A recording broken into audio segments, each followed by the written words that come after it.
এক চিলতে গাছের ছায়ায় সোনালি পীতাম্বর, আর সেই বাঁশি যার সুরে ঘুম ভাঙে বৃন্দাবনের ভোর। আবার একটি নতুন গল্প নিয়ে হাজির আপনাদের স্নেহাশিস। আজকের চিত্রটি নয় শুধু রং আর রেখার খেলা, এ যেন এক স্থির সঙ্গীত, যেখানে কৃষ্ণ দাঁড়িয়ে আছেন নির্বাক, কিন্তু তার বাঁশি বলে চলেছে শত শত গল্প।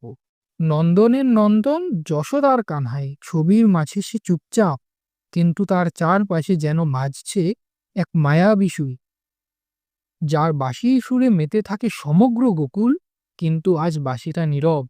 বৃন্দাবনের পাখিরাও যেন আজ ছুটি নিয়েছে, গাছের পাতারাও স্তব্ধ, কারণ কানাই আজ কারো দীর্ঘ অপেক্ষায়। পীতাম্বর গায়ে চোখে এক অন্যরকম মায়া, যা প্রতিনিয়ত তাকিয়ে আছে একই পথে। সে কি আজ আসবে?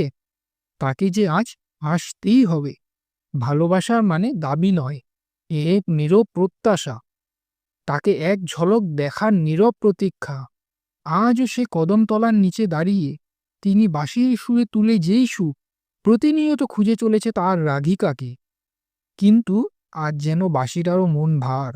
এই কৃষ্ণ সেই ভগবান নয়, যিনি যুদ্ধ করে সবটা জিতে নেন।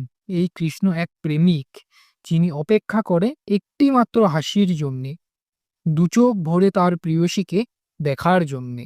রাধা আজ যদিও না আসে, তবুও কৃষ্ণ অপেক্ষা করবে, কারণ কিছু প্রেমের গন্তব্য নয়, আছে শুধু নীরব প্রতীক্ষা।